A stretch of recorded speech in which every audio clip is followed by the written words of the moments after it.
Check a Pro Joe here on Check a Pro Radio. A question's come into the radio program by a homeowner. And the question is, do I as a homeowner need to pull a permit when I have a new air conditioning system installed in my home? So I've asked Brandon Day to join me from Daycool Heating and Air to answer that question. He is the expert. Brandon, how are you?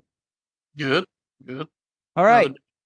I'm doing great. Does the homeowner need to get a permit, or is that something you guys help with?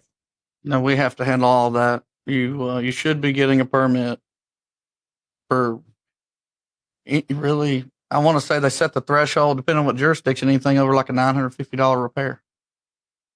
So it's a dollar amount, not necessarily what the project is. Depending on jurisdiction around here, like the county, the city. So if you're changing a compressor or something, obviously you wouldn't need even though that's $1,000 ticket, you're not.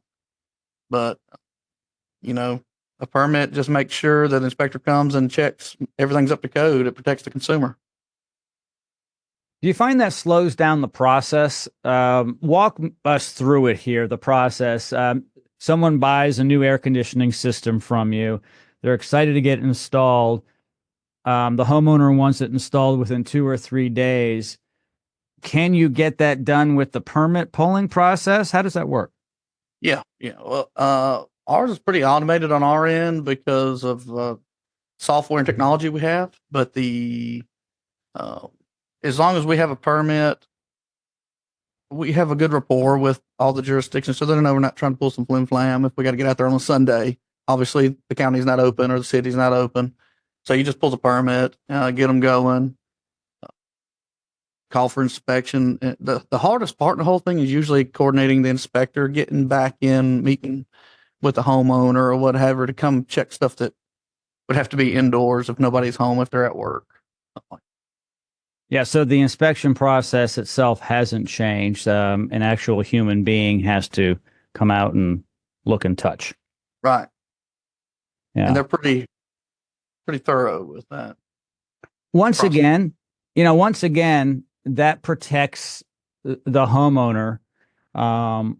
It's also a source of revenue and so forth for the government, but it's part of the process. It's kind of like getting your car inspected or having a driver's license.